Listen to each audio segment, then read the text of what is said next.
Question है which of the following device from the list A to E given below are output device only. इसमें से जो output device है वो हमें आइडेंटिफाई करना है। ब्लू रे डिस्क जो है ये एक ऑप्टिकल डिवाइस है, तो ये तो नहीं होगा, ये एक ऑप्टिकल डिवाइस है तो ये तो गलत हो जाएगा। फिर बजर एक आउटपुट डिवाइस है। फिर आता है वेबकैम बोथ इनपुट और आउटपुट डिवाइस है तो वेबकैम हो जाएगा। एस एस डी जो है ये एक स्टोरेज डिवाइस है तो ये नहीं होगा, डी नहीं होगा। लेजर प्रिंटर एक आउटपुट डिवाइस है तो आ जाता है हमारा बी सी और ई जो है वो सही हो जाएगा। बी सी ई तो नहीं है, लेकिन हमारा सी और ई दिया है और बी और ई दिया है, दोनों में से एक होगा। लेकिन सी जो है वो बोथ इनपुट और आउटपुट डिवाइस है, तो बोथ इनपुट और आउटपुट डिवाइस है। तो जो हमारा अगर सी हम इसीलिए कैंसिल कर भी देते हैं तो हमारा जो ए ओनली अगर सोचा जाए कि इनपुट आउटपुट डिवाइस के बारे में बोला गया है तो हमारा बेस्ट आंसर जो होगा वो बी एंड सी जो ऑप्शन ए में है वही हो जाएगा। क्वेश्चन है which of the following statement are contrary. Contrary जो वर्ड है इसको याद रखिए। कॉन्ट्ररी मीन्स ऑल और एंड नो के बीच जो रिलेशन होता है उसको कॉन्ट्ररी बोला जाता है। तो यहाँ ऑल है ए में और नो है जो हमारा डी में, तो बी और सी जो है वो गलत हो जाता है। तो हमारा ए और डी जिसमें है ऑप्शन डी में है ए एंड डी, तो A and D option D हमारा सही हो जाता है। लिस्ट जो दो लिस्ट दिया गया है इस क्वेश्चन में, एक है वेरिएबल्स और एक में दिया गया है एग्जांपल्स और हमें वो मैच करना है। तो नॉमिनल जो है वो एक कैटेगरी जिसमें डिफरेंट कैटेगरी को आइडेंटिफाई किया जाता है वो नॉमिनल स्केल में किया जाता है। तो इसमें कैटेगरी आते हैं एथनिसिटी में, तो हमारा जो ए है वो हो जाएगा ट्रिपल आई, एथनिसिटी हो जाएगा नॉमिनल स्केल में आ जाएगा एथनिसिटी। ऑर्डिनल जो होता है जब लेवल ऑफ सेटिस्फेक्शन कुछ कितना अच्छा है, बहुत ज़्यादा अच्छा है, कम अच्छा है, किस लेवल का अच्छा है तो या किस लेवल का बुरा है, वो वाला जब चीज़ें किसी स्केल में आता है तो वो ऑर्डिनल स्केल में आता है सेटिस्फेक्शन लेवल। इंटरवल स्केल आता है जैसे 10 से 20 साल, 30 से 40 साल, ऐसे करके जब किसी एज का इंटरवल आता है तो उस टाइम पे इंटरवल स्केल यूज किया जाता है, तो उसके अकॉर्डिंग यहाँ आ जाएगा year of death. Then ratio scale होता है हमारे वेट मैनेजमेंट में कि कितना रेशियो में वेट है, कितना रेशियो में नहीं चेंज हो रहा है, तो उसके हिसाब से रेशियो स्केल में वेट जो मैं यूज होगा, वेट के लिए रेशियो स्केल यूज होगा। तो इसके अकॉर्डिंग जो हमारा सही आंसर हो जाता है ए का हो जाता है ट्रिपल आई, 3 और 4 दोनों में है। बी का हो जाता है आई जो कि 4 में है। सी का हो जाता है आई भी, रेशियो का हो जाता है वेट जो कि डी का डबल आई। तो हमारा ऑप्शन 4 जो है वो सही हो जाता है। यहाँ है find the missing term in the given series. इस सीरीज में जो मिसिंग टर्म है उसको आइडेंटिफाई करना है हमें कि उसमें यहाँ क्या होगा।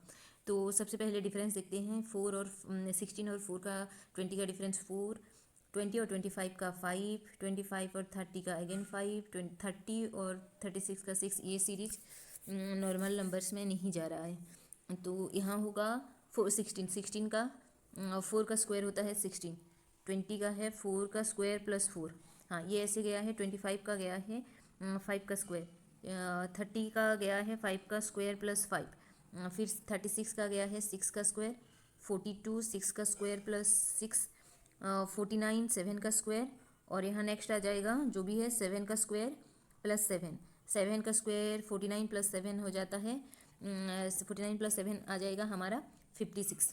तो हमारा सही आंसर हो जाता है यहाँ 56।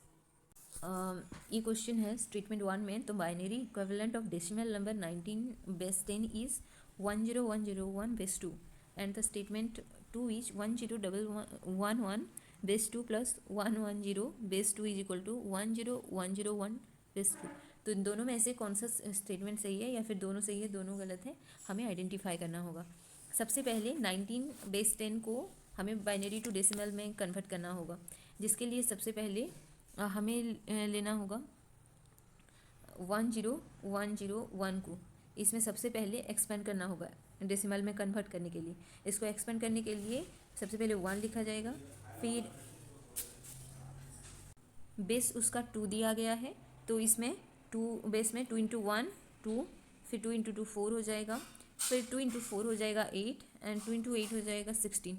तो ये फिर इसका प्लस हो जाएगा और इसका जो प्लस आता है वो आ रहा है 21। तो यहाँ दे रखा है 19, तो ये हमारा स्टेटमेंट 1 गलत हो जाता है। फिर आता है स्टेटमेंट सेकेंड। स्टेटमेंट सेकंड बोल कह रहा है कि स्टेटमेंट सेकंड में है 1011 और दोनों का प्लस करना है 110, दोनों का बेस सेम है और यहाँ पहले जीरो लगा लेते हैं।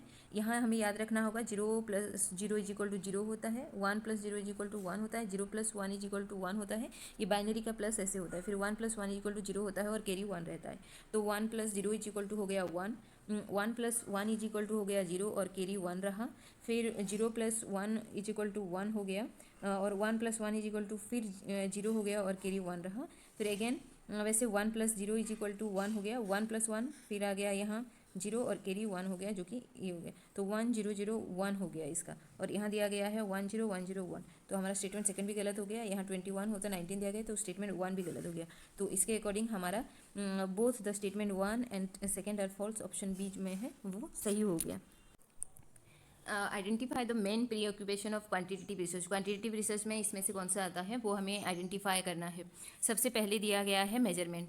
हाँ, मेजरमेंट होता है क्वांटिटेटिव रिसर्च में, क्योंकि इसमें स्टैटिस्टिकल जो डेटा है उसी के ऊपर रिसर्च किया जाता है। तो मेजरमेंट होता है। कैजुअलिटी, हाँ उसका क्या रीज़न है कि इतना है ये वो लिखा जाता है उसमें, और लास्ट में जनरलाइज भी किया जाता है, लेकिन डिस्क्रिप्शन नहीं होता, क्योंकि ये होता है हमारी क्वालिटेटिव रिसर्च में। क्वालिटेटिव रिसर्च में डिस्क्रिप्शन होता है। तो हमारा जो ऑप्शन 1 2 बी ए बी और जो हमारा डी है ये हो जाता है। तो ए बी डी है हमारे ऑप्शन सी में 3 में, ऑप्शन 3 में ए बी डी है, तो ऑप्शन 3 हमारा सही हो जाता है। नेक्स्ट क्वेश्चन है world wide wave WWW was invented by whom. किसने इसका WWW का इन्वेंशन किया था, वो इसका ये है डायरेक्ट क्वेश्चन। डायरेक्ट इसका जो सही आंसर है वो है ऑप्शन डी में है, टिम बर्नर्स ली जो है इसका फाउंडर हैं। और इसका जो फुल फॉर्म भी कभी पूछ लेता है, प्रीवियस ईयर PYQs में भी पूछा गया था। इसका फुल फॉर्म है वर्ल्ड वाइड वेव WWW का।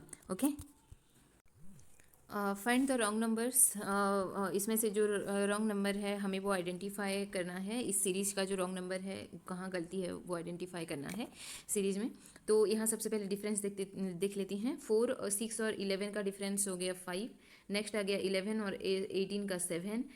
18 और 27 का जो आ गया वो 9। 27 और 34 का आ गया है ये 7 हो गया। यहाँ ये 11 होना तो चाहिए। लेट्स से आगे देखते हैं। फिर 34 और 34 और 51 का आ गया है 13। 13 और 51 और 66 का आ गया है 15 और 66 और 83 का आ गया है 17। तो 5 7 9 यहाँ 11 ही होना चाहिए। तो यहाँ हमारा जो ये सीरीज है ये हमारा सीरीज जो है वो गलत है। तो इसका जो सही आंसर है ये हो जाएगा हमारा ऑप्शन ए। ऑप्शन ए 34 जो है यहाँ गलत है। एक क्वेश्चन कहता है in the period of subject English class में Ram is able to recall the author book the diary of a young girl. English का जो पीरियड था उस टाइम पे राम याद कर लिया किसका एक बुक का ऑथर का नाम। तो ये जो मेमोरी है ये कौन सा मेमोरी है, इसको बोला जाता है। ये थोड़ा सा डायरेक्ट क्वेश्चन है और ये है सीमेटिक मेमोरी। और सीमेटिक मेमोरी एक लॉन्ग टर्म मेमोरी है। सीमेटिक मेमोरी एक लॉन्ग टर्म मेमोरी है और लॉन्ग टर्म मेमोरी में ये एक एक्सप्लिसिट मेमोरी है।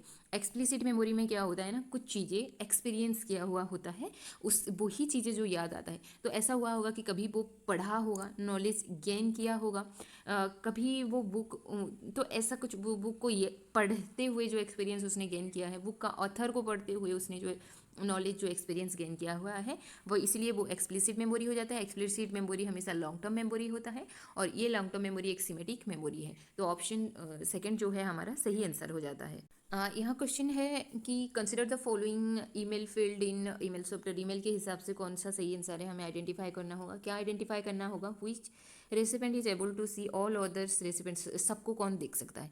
तो सबसे पहले टू उसी को बोला जाता है जिसको हम लोग मेल भेजते हैं, सेंड करते हैं जिसको। फिर सीसी में उसी को रखा जाता है। सीसी का मतलब है कार्बन कॉपी। सीसी में इसको रखा जाता है जो लोगों को उसका कॉपी भेजा जाता है। और BCC है blank carbon copy, sorry blind carbon copy. Blind carbon copy ये क्या होता है ना, किसको भेजा गया, किसको कॉपी भेजा गया, ये सब कुछ वो देख सकते हैं। तो हमारा यहाँ है कौन सा रेसिपेंट सब कुछ देखने में, ऑल अदर रेसिपेंट सबको देख सकते हैं। वो जो BCC में है, rakesh@gmail.com में है राकेश, जो ऑप्शन डी में है वो सबको देख सकते हैं। तो हमारा डी ऑप्शन जो है वो सही आंसर हो जाता है।